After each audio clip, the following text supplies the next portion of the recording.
اعوذ باللہ من الشیطان الرجیم، بسم اللہ الرحمن الرحیم۔ بچوں، ہم نے 11 کلاس کی اسلامیات شروع کی ہوئی ہے، جس کا ہم نے باب 1 2 3 ختم کر لیا ہے اور باب 4 بھی ختم کر لیا ہے۔ آج ہم نے باب پنجم کا ٹاپک جو ہے ہمارے پاس وہ ہے وراثت کی اسلامی تعلیمات پڑھنا ہے۔ تو چلیں جلدی سے اسے کھول لیتے ہیں۔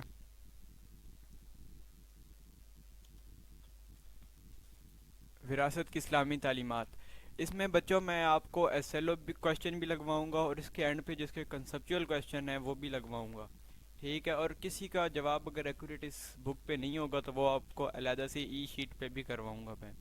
تو چلیں سبق شروع کر لیتے ہیں، وراثت کی اسلامی تعلیمات۔ تو سب سے پہلے آیا ہے کہ وراثت کا مفہوم، بھائی وراثت کہتے کس کو ہیں؟ وراثت یا میراث کا معنی ہے کسی چیز کا ایک سے دوسرے کے پاس منتقل ہونا، یعنی کسی کے پاس کوئی چیز ہے وہ اس سے کسی دوسری کی طرف منتقل ہو جائے۔ اسلام میں وراثت اس مال کو کہتے ہیں جو میت کی ملکیت اس کے زندہ ورثاء کی طرف منتقل ہوتی ہے۔ بچے اس میں ورثاء کون ہیں؟ ورثاء مطلب اس کے بہن بھائی، اس کے بچے، اس کی بیوی، اس کے ماں باپ، یہ سارے اس کے ورثاء ہیں، اس کے رشتہ دار، قریبی رشتہ دار۔ وراثت کے علم کو علم المیراث اور علم الفرائض بھی کہا جاتا ہے۔ یہ بچوں سوال آ سکتا ہے پیپر میں کہ وراثت کا جو علم ہے اسے کیا کہا جاتا ہے؟ تو وراثت کے علم کو علم المیراث بھی کہا جاتا ہے اور علم الفرائض بھی کہا جاتا ہے۔ فرائض، اب یہاں سے ایک سوال بن سکتا ہے ایس ایل او بیس میں کہ فرائض کے لغوی معنی کیا ہیں؟ تو اس کے لغوی معنی پڑھتے ہیں ابھی۔ فرائض کے لغوی معنی متعین حصے، کیونکہ میراث میں مستحقین کے حصے متعین ہوتے ہیں اس لیے اس حصوں کو فرائض کہا جاتا ہے۔ ان کے حصے متعین مطلب کیونکہ اللہ تعالیٰ نے خود بتایا کہ ان کے میراث میں کتنے کتنے کس کس کا کتنا حصہ ہے، تو اس کو ان کو فرائض کہا جاتا ہے۔ شریعت اسلامیہ نے ایک ہمہ گیر اور آفاقی ضابطۂ وراثت عطا کیا ہے اور تمدنی استحکام اور عالمی و خاندانی نظام کی نشوونما کے لیے ابدی احکام میراث پیش کیے ہیں، جن میں ان تمام ناانصافیوں کا ازالہ کر دیا گیا ہے جو اس تھوڑا سکرول ڈاؤن کریں گے،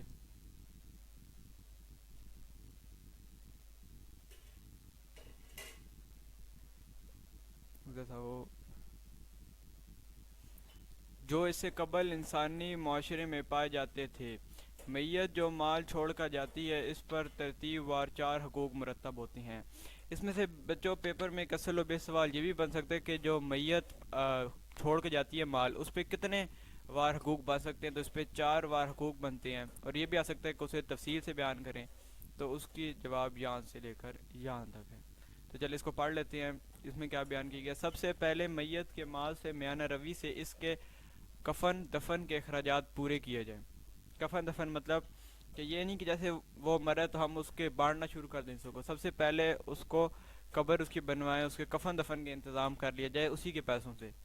اس کے بعد یہ نمبر 1 تھا، اس کے بعد نمبر 2، اس کے بعد اس کے قرضے اتار دیے جائے، یعنی اس نے کوئی چیز قرض پہ لے رکھی ہے تو اس کا قرضہ بھی اسی مال میں سے اتار دیا جائے، یہ نمبر 2 تھا۔ اب نمبر 3، قرضوں کے بعد اگر مال بچ جائے تو اس نے کوئی وصیت کی ہو تو اس کی وصیت پوری کی جائے، یعنی اس نے کہا ہو کہ جو میرا مال ہے اس میں سے میرے جو چھوٹا میرا بھائی ہے یا میرا ایک دوست ہے اسے دے دیا جائے، تو یہ اس کی وصیت بھی وہ کر سکتا ہے، تو اس کی وہ وصیت بھی پوری کی جائے۔ اس کے بعد بقیہ مال شریعت کے مطابق وارثوں میں تقسیم کر دیا جائے۔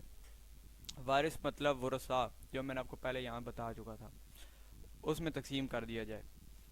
اچھا، اب اس میں سے نا آپ یہ بھی آ سکتے ہیں کہ وراثت کا مفہوم تفصیل سے بیان کریں تو یہ ایک لانگ بھی بن سکتا ہے، ایس ایل او بیس ہے نا، کیونکہ یہ فیڈرل بورڈ زیادہ تر ایس ایل او بیس کوشچن دیتا ہے، تو وہ آپ کا یہاں سے لے کر یہاں تک ہو جائے گا، ٹھیک ہے؟ اس میں سے بھی میں نے آپ کو 3 سوال لگوا دی ہیں، ایک یہ والے، تو آپ یہ بھی کر سکتے ہیں۔ جس میں سے پہلے جو سوال میں نے آپ کو لگوایا ہوا ہے فرائض کے لغوی معنی ہیں، پھر وراثت کے علم کو کیا کہا جاتا ہے، یہ ایم سی کیوز میں آ سکتا ہے، اور میت جو مال چھوڑ کر جاتی ہے اس پر ترتیب وار 4 حقوق مرتب ہوتے ہیں، وہ کون سے حقوق ہیں؟ یا یہ بھی سوال آ سکتا ہے ایم سی کیوز میں کہ اس پہ کتنے حقوق مرتب ہوتے ہیں۔ تو یہ بچوں 3 سوال تھے جو میں آپ کو لگوا چکا ہوں۔ آگے پڑھیں گے وراثت کی فرضیت و اہمیت۔ قرآن مجید میں اللہ تعالیٰ کا ارشاد ہے. یہ بھی بچوں ایک میں بات بتانے لگا ہوں کہ جو اللہ تعالیٰ یعنی کہ نبی کریم صلی اللہ علیہ وسلم کے جو ارشادات ہیں اسے اپنے لازمی انڈر لائن کیا کریں بک سے, کیونکہ پیپر میں جو ہوتے ہیں کویشچن ان میں زیادہ تر یہ کویشچن آتے ہیں یا آتے ہیں کہ عملی زندگی سے بتائیں, کیونکہ پچھلی دفعہ جو پیپر ہوئے تھے اس میں عملی زندگی میں زیادہ پوچھا گیا تھا جو سینڈ اپ کیے ہوئے تھے کہ عملی زندگی میں اس کے بتائیں کہ یہ کیسے لاگو ہوتا ہے. تو اس کے متعلق بھی میں نے علیحدہ سے ورک شیٹ بنا رکھی ہے, تو وہ بھی میں آپ کو دکھاؤں گا. ٹھیک ہے, سب سے پہلے ہم یہ ریڈنگ کر لیں. قرآن مجید میں اللہ تعالیٰ کا ارشاد ہے سورۃ النساء کی 7 نمبر آیت میں, مردوں کے لیے اس ترکہ مطلب جو مال وہ چھوڑ کے جایا میں سے حصے ہیں جو ماں باپ اور قریبی رشتہ دار چھوڑ گئے, اور عورتوں کے لیے بھی اس میں سے حصے ہیں جو ماں باپ اور قریبی رشتہ دار چھوڑ گئے, خواہ وہ ترکہ تھوڑا ہو یا زیادہ اللہ کی طرف سے مقرر کردہ حصے ہیں. تھوڑا ہو یا زیادہ یعنی اگر وہ بہت امیر نہیں ہے, اس کا مال غریب تھا وہ, تو اس کا تھوڑا مال اس میں سے بھی حصے ہیں, اور اگر وہ بہت امیر تھا تو اس میں سے بھی اس کے حصے ہیں. تو یہ قرآن ایک آیات ہے, یہ آپ نے بچوں لازمی یاد کرنی ہے. اس سے بھی پیپر میں سوال آ سکتا ہے کہ اللہ تعالیٰ نے کہ ورثہ کے بارے ان کے مال کے بارے میں کیا فرمایا ہے, تو یہ آ سکتا ہے اس کے بارے میں. سورۃ النساء میں وراثت اور وصیت کے احکام بیان کیے گئے ہیں. یہ بچوں ایک آ سکتا ہے MCQs کویشچن میں کہ کس صورت میں وراثت و وصیت کے احکام بیان ہوا ہے, تو اس کا جواب ہوگا سورۃ النساء میں. ٹھیک ہے, بیان کرنے کے بعد ان حدود اللہ پر عمل کرنے والوں کے لیے جنت کی بشارت دی گئی ہے, اور ان حدود کو توڑنے والوں کے لیے جہنم کی وعید وار ہے. چنانچہ ارشاد الہی ہے, یہ بھی آپ نے لکھ لیں ارشاد الہی, اس کو انڈر لائن کر لیا کریں. یہ اللہ کی مقرر کردہ حدودیں ہیں, اور جو اللہ اور اس کے رسول کی اطاعت کرے وہ اللہ اسے ان جنتوں میں داخل فرمائے گا جن کے نیچے, تو اگلا پیج کھول لیتے ہیں, جن کے نیچے نہریں بہتی ہیں, وہ ان میں ہمیشہ رہیں گے, اور یہ بہت بڑی کامیابی ہے. اور جو اللہ اور اس کے رسول صلی اللہ علیہ وسلم کی نافرمانی کرے اور اس کی حدود سے تجاوز کرے وہ اسے آگ میں داخل کرے گا جس میں وہ ہمیشہ رہیں گے, اور اس کے لیے ذلت امیز عذاب ہے. تو یہ بڑی سخت وعید دی ہوئی ہے اللہ تعالیٰ نے قرآن میں کہ جو وصیت کریں گے ان کے لیے جنت ہے, اور جو نہیں کریں گے ان کے لیے دوزخ کی وحی سنائی گئی ہے. ٹھیک, اب اگلے ہم پڑھیں گے. نبی صلی اللہ علیہ وسلم نے بھی میراث کی اہمیت بیان کرتے ہوئے فرمایا, فرائض اور قرآن سیکھو اور لوگوں کو اس کی تعلیم دو کیونکہ میں وصال پانے والا ہوں. فرائض مطلب میراث کو ہی فرائض کہتے ہیں, اور علم میراث کو علم فراز بھی کہتے ہیں, فرائض. تو یہ بھی ہمارا ایک کویشچن آ سکتا ہے کہ نبی صلی اللہ علیہ وسلم نے میراث کی اہمیت کیسے بیان کی, تو یہ بھی آپ نوٹ کر لیں, یہ بھی اصل و بیس بڑا اچھا کویشچن بن سکتا ہے. وصیت کے احکام و مسائل. کسی کے ذمے کسی کی حق ادائیگی لازم ہے تو اس پر وصیت لکھنا لازم ہے, اور یہ کہ اس وصیت لکھنے میں کسی پر ظلم نہ کیا جائے. وصیت لکھنے میں کسی پر ظلم اس لیے ایسا نہ کیا جائے کہ اس کے اگر کوئی مال ہے تو وہ یہ نہ کہہ دے کہ یہ میرا سارا مال جو ہے یہ میرے اس بیٹے کو ہونا چاہیے, اور باقی کسی کو کچھ نہ ملے, تو یہ ان پہ ظلم ہوں گے جن کو کچھ نہیں ملے گا. ٹھیک ہے, تو اس میں ظلم نہ کیا جائے, پھر ہر کسی کو اس کا حق برابر تقسیم کیا جائے. ایک حدیث میں نبی صلی اللہ علیہ وسلم کا ارشاد ہے کہ ایک مسلمان کے لیے جائز نہیں کہ کوئی ایسا معاملہ جس میں اسے وصیت کرنی ہو تو وہ 2 راتیں بھی اس حال میں نہ گزارے کہ اس کے پاس لکھی ہوئی وصیت موجود نہ ہو. تو یہ آپ نبی صلی اللہ علیہ وسلم کا ایک ارشاد کر لیں انڈر لائن, جہاں سے لے کر جو یہاں تک ہے کہ نبی صلی اللہ علیہ وسلم نے کہا کہ کوئی بھی مسلمان کے لیے جائز نہیں ہے کہ وہ کیسے کسی معاملے میں وصیت کرنی ہو اور وہ کہہ دے کہ بس ٹھیک ہے میں کر لوں گا, اور وہ 2 راتیں بھی اس حالت میں گزار دے, تاکہ اسے کوئی نہیں پتا کہ اگلی سانس سے آئے یا نہ آئے. اس لیے کہ پہلے وصیت آپ کر دیں, یہ نہ کہیں کہ میں بعد میں کر دوں گا, یہ نہیں پتا کہ آپ صبح کا سورج دیکھیں گے یا نہیں. تو اسے آپ اس حدیث کو انڈر لائن کر لیں. اس کے بعد وصیت کے احکام. یہ بھی ایک سوال آ سکتے کہ وصیت کے احکام تحریر کریں. زیادہ تر شارٹ میں آئے گا تو اس میں آئیں گے 2 احکام تحریر کریں یا 3 احکام تحریر کریں. تو چلیں سے بھی پڑھ لیتے ہیں کہ پہلا احکام ہے وصیت تحریری شکل میں ہونی چاہیے یا اس پر گواہ مقرر کر لیے جائیں. تحریر شکر مطلب لکھی ہوئی ہونی چاہیے، پیج پہ ہونی چاہیے کسی پہ، یا اس پر کوئی گواہ مقرر کر لیا جائے، یا آپ کا اگر کوئی قریبی ہے وہ اس پہ گواہ بن جائے کہ ہاں کہ باقی اس انسان نے یہی کہا تھا کہ یہ وصیت اس کو ملنی چاہیے۔ وصیت ترکے کے ایک تہائی سے زیادہ مال میں جائز نہیں ہے۔ وصیت جو ہے آپ پورے مال کی نہیں کر سکتے، آپ صرف ترکے میں ایک تہائی مال میں جائز نہیں۔ وصیت ترکے کے ایک تہائی سے زیادہ مال میں جائز نہیں، بس صرف ترکے پہ جائز ہے، لیکن اس سے زیادہ مال میں وصیت جائز نہیں ہے۔ اگر کوئی شخص پورے مال کی وصیت کر دے تب بھی تہائی مال ہی میں وصیت معتبر ہوگی۔ بھائی اگر کوئی کہہ دے انسان کی جو میرا سارا مال ہے اس میں جو وصیت ہے میں سارے مال کی کر دیتا ہوں، تو اس میں سے بھی جو ایک تہائی مال ہے اس کی وصیت ہوگی، باقی سب مال کی وصیت نہیں ہوگی۔ نمبر 3 ہے اگر کسی کے ذمے اللہ کا حق باقی ہو، جیسے زکوٰۃ، کفارہ، نذر، منت وغیرہ، یا حقوق العباد میں سے کسی کا حق ہو، تو اس بارے میں وصیت کرنا اور اس کا پورا کرنا ضروری ہے۔ ہاں اگر وہ کہا جاتا ہے کہ یہ جو ہے کہ میں نے اللہ تعالیٰ کا حق باقی رہ گیا، حقوق العباد میں ان کا حق ہے، جیسے قرض ہے میں نے کسی لیے ہوا ہے تو وہ دینا ہے، تو اگر آپ سارا اتار رہے ہیں اور آپ کا مال ایک تہائی سے زیادہ خرچ ہو گیا تو وہ ہو سکتا ہے، اس میں نہیں ہے کہ آپ ایک تہائی مال رکھیں، بلکہ سارا مال اگر اس کے باقی رہتا ہے تو وہ دے سکتے ہیں۔ اس کے بعد وصیت کسی بھی دینی یا رفاہی کام کے لیے کی جا سکتی ہے، لیکن کسی حرام کام کے لیے وصیت کرنا جائز نہیں۔ یعنی اگر کسی نے آپ کے بیٹے یا کسی کو مارا ہے تو آپ وصیت کر کے جائیں کہ جب میں مروں تو اس کو بھی مار دیا جائے، تو یہ بھی جائز نہیں ہے، کیونکہ باپ کا بدلہ بیٹے سے نہیں لیا جاتا، تو یہ بالکل جائز نہیں ہے۔ تو اس لیے حرام وصیت اگر ہو بھی صحیح تو آپ نے نہیں مانی اس وصیت کو۔ نہیں ایسی وصیت کرنا جس سے کسی دوسرے کو تکلیف یا نقصان پہنچانے کا احتمال ہو، شریعتاً حرام ہے۔ تو یہ بھی بچوں ایک سوال بن سکتا ہے اس قسم کا کہ وصیت کے احکام و مسائل، یہ سوال وصیت کے احکام و مسائل، یہ یہاں سے لے کر یہاں تک یہ آپ سے وہ شارٹ فارم میں پوچھ سکتا ہے، تو آپ یہ بتا سکتے ہیں۔ تو اس کے بعد ہمارے پاس ہے وراثت کے احکام و مسائل۔ ابتدائی اسلام میں وصیت کا اصول کار فرما تھا، ہر شخص اپنی زندگی میں وصیت کے ذریعے اپنے وارثوں کے حصے اور حقوق متعین کر دیتا تھا۔ اس کے بعد وراثت کے تفصیلی احکام دیے گئے، تفصیلی مطلب کہ انہیں پھر اور واضح طور پر بیان کیا گیا کہ کس طرح سے وراثت کی تقسیم کر دی جا سکتی ہے۔ قرآن مجید کی سورۃ النساء دیکھیں، پہلے بھی سورۃ النساء کا ذکر ہو چکا تھا، اب دوبارہ سورۃ النساء کا ذکر ہے، تو یہ امپورٹنٹ ایک سوال آ سکتا ہے ایم سی کیوز کویشچن میں کہ کس صورت میں وراثت کے متعلق بتایا گیا تفصیل سے، تو وہ سورۃ النساء ہے۔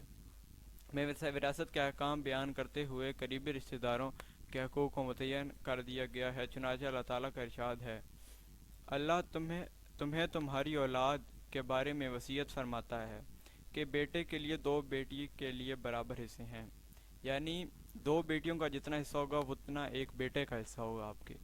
پھر اگر صرف 2 یا 2 سے زیادہ بیٹیاں ہوں تو جو ترکہ میت نے چھوڑا ان کے لیے اس کا 2 تہائی ہے، اور اگر ایک ہی بیٹی ہو تو اس کے لیے نصف ہے، اور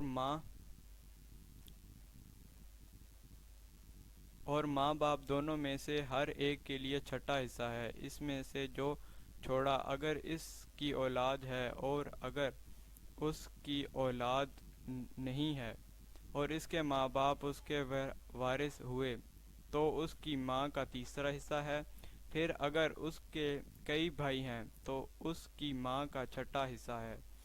اس وصیت پر عمل کرنے کے بعد جو مرنے والا کر گیا ہے یا اس کے قرض ادا کرنے کے بعد تمہارا باپ اور تمہارے بیٹے تم نہیں جانتے کہ ان میں سے کون تمہیں نفع پہنچانے کے اعتبار سے زیادہ قریب ہے، یہ حصے اللہ کی طرف سے مقرر ہیں، بے شک اللہ خوب جاننے والا اور بڑی حکمت والا ہے۔ تو یہ فرمان ہے، اس سے اس طرح کا ایسا بیس کویشچن بن سکتا ہے کہ تقسیم کس طرح کی جائے وراثت کو، ٹھیک ہے۔ تو یہ آپ نے چنانچہ اللہ تعالیٰ کے ارشاد یہاں سے اپنی شروع کرنا ہے کویشچن کو، اور یہ آپ نے پورا لکھ دینا ہے کہ کس طرح وراثت کو تقسیم کیا جائے اسلامی طریقے سے۔ تو اس کے بعد آ جائے گا، اور اس ترکے میں سے جو تمہاری بیویاں چھوڑ جائیں تمہارے لیے نصف ہے، اور اگر ان کی اولاد نہ ہو، اگر ان کی اولاد ہو تو تمہارے لیے چوتھائی ہے اس میں سے جو وہ چھوڑ جائیں۔ اس وصیت پر عمل کرنے کے بعد جو وہ کر گئی یا ان کے قرض ادا کرنے کے بعد، اور ان کے لیے اس میں سے جو تم چھوڑو چوتھا حصہ ہے۔ اگر تمہاری اولاد نہ ہو، پھر اگر تمہاری اولاد ہو تو ان کے لیے اس میں سے جو تم چھوڑ جاؤ آٹھواں حصہ ہے۔ اس وصیت پر عمل کرنے کے بعد جو تم کر گئے یا تمہارا قرض ادا کرنے کے بعد، اور اگر کوئی مرد یا عورت جس کی میراث تقسیم کرنی ہے کلالہ ہو، نہ اس کے والدین زندہ ہوں اور نہ اولاد، اور ماں کی طرف سے اس کا ایک بھائی یا ایک بہن ہو، تو ان دونوں میں سے ہر ایک کے لیے چھٹا حصہ ہے۔ پھر اگر وہ اس سے زیادہ ہوں تو وہ سب ایک تہائی حصے میں شریک ہوں گے۔ اس وصیت پر عمل کرنے کے بعد جو کی گئی یا اس کے قرض ادا کرنے کے بعد جب کہ کسی کو نقصان نہ پہنچایا گیا ہے، یہ اللہ کی طرف سے حکم ہے، اور اللہ خوب جاننے والا اور نہایت رحم فرمانے والا ہے۔ تو آپ نے ایک اور بات نوٹ کریں کہ یہاں بھی سورۃ النساء کی 11 اور 12 آیت میں یہ بیان کیا گیا ہے۔ ٹھیک ہے، تو یہ بھی اسی سے سوال بن سکتے کہ کس طرح تقسیم کی جائے وراثت کو۔ تو یہ جو ہمارا یہ جو تھا ہیڈنگ وراثت کے احکام و مسائل، یہ سارا اسی کے بارے میں کہ وراثت کو کس طریقے سے تقسیم کیا جائے، کس طریقے سے جائز ہے، اور بتایا گیا ان کے بارے میں۔ اگلا ہم کوشچن پڑھنے والے ہیں، اسلامی قانون وراثت کی چند خصوصیات۔ اسلام کا وراثتی نظام عظیم الشان خصوصیات اور امتیازات کا حامل ہے۔ قبل اسلام بعض مختلف تہذیبوں اور معاشروں میں عورتوں اور یتیم بچوں کو میراث سے محروم کر دیا جاتا تھا۔ مطلب اگر ان کا کوئی بھائی تھا تو وہ ان کو محروم کر دیتا تھا کہ یتیم بچوں کو ان کو نہیں ملنی چاہیے، اس کی جو بیوی سے نہیں ملنی چاہیے، ہمارا حق ہے۔ تو یہ بھی جائز نہیں ہے، ان کا بھی اس پہ اتنا ہی حق ہے جتنا آپ کا ہے، بس اس کے تقسیم اس طرح ہونی چاہیے جس طرح اللہ تعالیٰ نے بتا رکھا ہے۔ اس لیے اسلام نے خواتین اور یتیموں کے حقوق کی خصوصی تاکید فرمائی، چنانچہ وراثت میں عورت کے حصے کو بنیاد بنا کر مرد کا حصہ مقرر فرمایا۔ چنانچہ اللہ تعالیٰ کا ارشاد ہے کہ ایک لڑکے کا حصہ دو لڑکیوں کے برابر ہے۔ یہ پچھلے میں بتا چکا ہوں آپ کو، پچھلا جو ہمارا تھا ٹاپک اس میں وراثت کے احکام مسائل میں، اس میں بھی یہی بات تھی کہ ایک لڑکے کا حصہ دو لڑکیوں کے برابر ہے، اور یہ بھی سورۃ النساء کی ہی آیت ہے۔ اس کی طرح یتیموں کے حقوق کے پیش نظر رحم مادر میں موجود بچے کے ورثہ کا حق بھی محفوظ کر دیا۔ یتیموں کے بارے میں ان الفاظ میں تاکید کی گئی ہے۔ ترجمہ: بے شک وہ لوگ جو یتیموں کا مال ناحق کھاتے ہیں، بے شک وہ اپنے پیٹوں میں آگ بھرتے ہیں، اور وہ عنقریب بھڑکتی ہوئی آگ میں جھلسیں گے۔ نبی صلی اللہ علیہ وسلم کا ارشاد ہے، یہ آیت بڑی امپورٹنٹ ہے، یہ آپ لگا لیں کہ جو یتیموں کا مال کھاتے ہیں ان کے ساتھ کیا ہونے والا ہے۔ اس کے بعد نبی صلی اللہ علیہ وسلم کا ارشاد ہے کہ اے اللہ، میں لوگوں کو دو کمزوریوں، یتیم اور عورت کی حق تلفی کرنا حرام ٹھہراتا ہوں۔ یہ وسلم کا ارشاد ہے، یہ بھی آپ لگا لیں کہ کس کی حق تلفی حرام ہے، ایک عورت اور دوسری یتیم، ان کی حق تلفی کرنا حرام ہے۔ اور یہ بھی اصل و بیس بڑا اچھا کوشچن بن سکتا ہے کہ کن دو کمزوروں کی حق تلفی کرنا حرام ہے، ایک یتیم اور دوسری عورت۔ اچھا، وراثت میں ملنے والے یتیم کے مال کی حفاظت اس کے کفیل کی ذمہ داری ہے۔ یتیموں کے ساتھ بدسلوکی کرنے والوں کو سخت ترین عذاب کا مستحق قرار دیا گیا ہے۔ جو یتیموں کی حق تلفی کرے، مطلب ان کا مال اور کو واپس نہ کرے، تو ان کے لیے بھی سخت عذاب سنایا گیا ہے۔ اسلام میں عورت کو ہر حال میں ترکے کا حقدار ٹھہرایا ہے، البتہ عورتوں کی مختلف معاشی حیثیتوں اور ذمہ داریوں کے اعتبار سے ترکے میں ان کی نسبت مختلف رکھی گئی ہے، کیونکہ ان پر اہل عیال کی کفالت، نان، نفقہ وغیرہ کی معاشی ذمہ داریاں نہیں ڈالی گئی۔ اس سے حکمت اسلامیہ کی معاشرتی تعلیم کا حسن نمایاں ہے۔ اس میں عورتوں کے بارے میں بتایا گیا کہ ان کی کیوں حصہ کم رکھا گیا، تو یہاں سے لے کر یہاں تک یہ بھی ایک اصل و بیس کوشچن بن سکتا ہے۔ اب تھوڑا سکرول ڈاؤن کرتے ہیں۔ تقسیم وراثت کے فوائد اور عدم ادائیگی کے نقصانات، تو یہ بھی ایک ہیڈنگ بن سکتی ہے کہ اس کے فوائد کیا اور عدم ادائیگی کے نقصانات کیا ہیں۔ تقسیم وراثت سے دولت کے ارتکاز کے رجحانات کمزور ہوتے ہیں۔ وراثت کی تقسیم گردش دولت کا سبب بنتی ہے، اس سے معاشی خوشحالی پیدا ہوتی ہے اور غربت کا خاتمہ ہوتا ہے۔ یہ اس کا ایک فائدہ لکھا پڑا ہے کہ اگر ہم تقسیم کریں گے تو اسے کیا رجحانات رونما ہوں گے۔ آپس میں اتفاق پیدا ہوتا ہے، نیز وراثت کے بارے میں اللہ تعالیٰ کے حکم پر عمل کرنا اس کی رضا اور دنیا آخرت کی کامیابی کا ذریعہ ہے۔ یہاں تک اس کے سارے فائدے لکھے ہوئے ہیں وراثت تقسیم کرنے کے۔ اللہ تعالیٰ کے حکم سے تقسیم کریں گے تو اس طرح کے فائدے ہوں گے۔ وراثت کو تقسیم نہ کرنے سے دولت چند لوگوں کے ہاتھوں میں محدود ہو جاتی ہے اور ارتکاز دولت کی وجہ سے معاشی خوشحالی میں خلل پڑتا ہے۔ نیز وراثت تقسیم نہ کرنا بہت سے لڑائی جھگڑوں کا سبب بنتا ہے۔ مسلمان معاشرے میں فتنہ و فساد کی ایک بڑی وجہ وراثت کے معاملات میں مقرر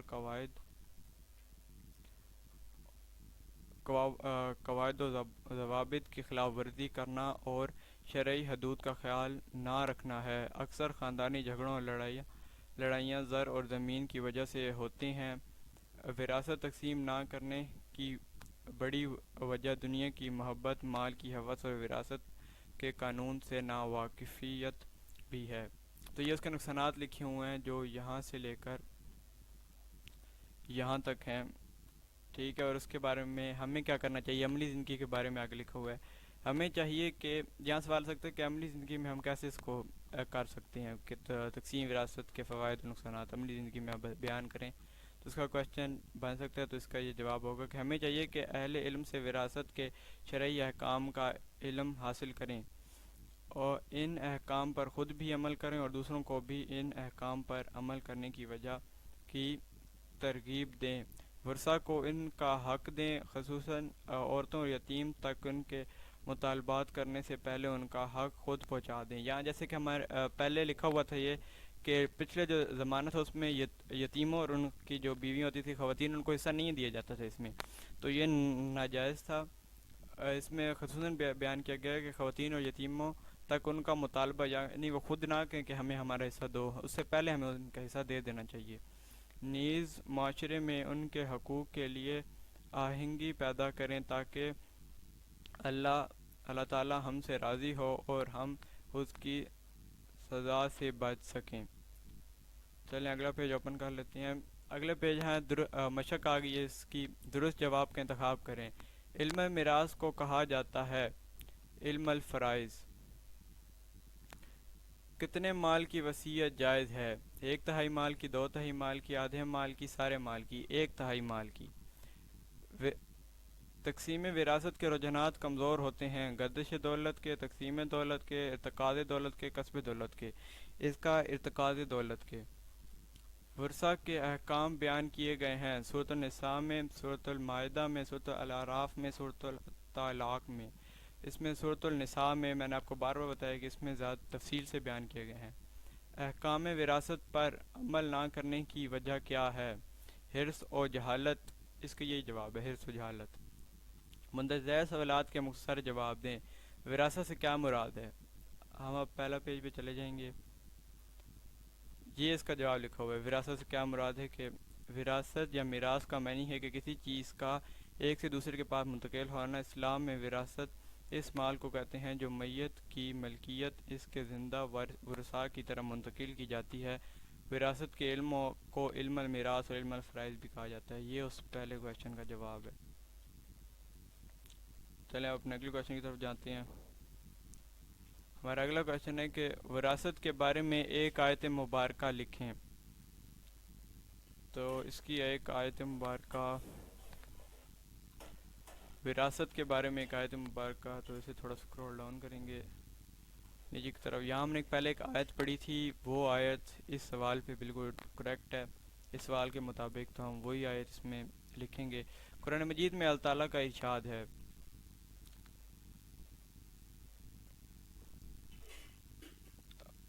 مردوں کے لیے اس یہ دیکھیں یہ والی جو آیت ہے، قرآن مجید تعالیٰ کا ارشاد ہے مردوں کے لیے اس ترکے میں سے حصہ ہے جو ماں باپ اور قریبی رشتہ دار چھوڑ گئے، اور عورتوں کے لیے بھی اس میں سے حصہ ہے جو ماں باپ اور قریبی رشتہ دار چھوڑ گئے، خواہ وہ ترکہ تھوڑا ہو یا زیادہ، اللہ کی طرف سے مقرر کردہ حصے ہیں۔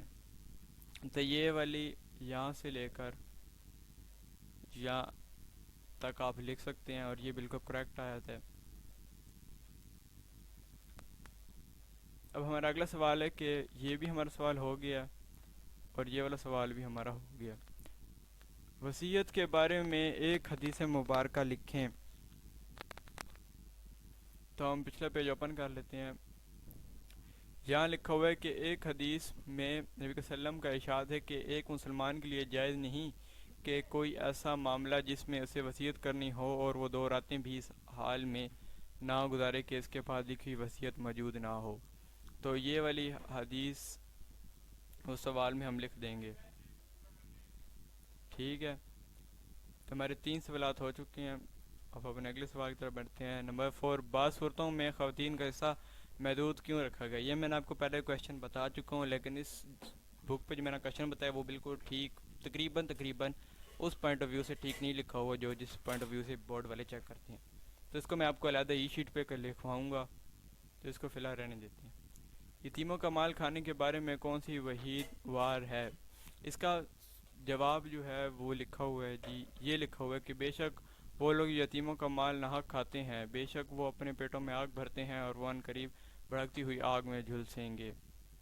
یہ بھی آپ لکھ سکتے ہیں، یا اس کا بھی ایک علیحدہ ای شیٹ میں نے لکھا ہوا ہے، وہ بھی میں آپ کو لکھوا دوں گا، ٹھیک ہے۔ چلیں اب لانگ سوالوں کی طرف جانتے ہیں۔ درج ذیل کے تفصیلی جواب دیں۔ اسلام میں وصیت کی فرضیت و اہمیت بیان کریں۔ فرضیت و اہمیت، یہ پچھلے پیج پہ ہے، فرضیت و اہمیت، یہ پورے ایک ہیڈنگ ہے۔ میں آپ کو دکھا بھی دیتا ہوں، فرضیت و اہمیت، رک جائیں۔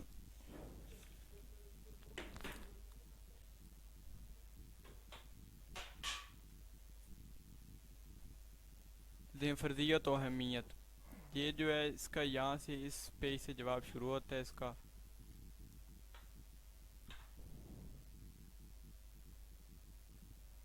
اور یہاں تک اس کا یہ جواب ختم ہوتا ہے، یہاں تک۔ تو یہاں تک اس کا جواب ختم ہو جاتا ہے، ٹھیک ہے۔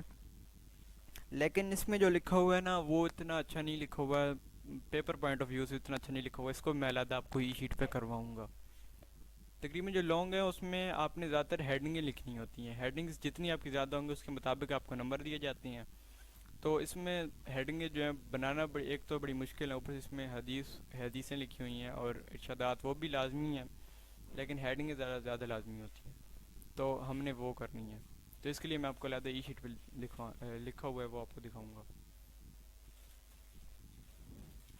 اچھا، اس کے بعد دوسرا سوال ہے، وصیت اور وراثت کے احکام و مسائل بیان کریں۔ تو یہ جو سوال ہے یہ بھی میں آپ کو ای شیٹ پہ کرواؤں گا، ادھر لکھا ہوا ہے لیکن اتنا اچھا نہیں لکھا ہوا۔ وراثت کی ادائیگی کے فوائد و عدم ادائیگی کے نقصانات کا جائزہ لینے سے پچھلے پیج پہ لکھا ہوا ہے یہ والا، لیکن اس میں بھی اتنی ہیڈنگیں نہیں دی ہوئی، تو یہ بھی میں آپ کو ای شیٹ پہ ہی کرواؤں گا۔ تو چلیں جلدی سے ای شیٹ کھول لیتے ہیں اور وہاں جو لکھا ہوا اسے پڑھ لیتے ہیں ایک دفعہ۔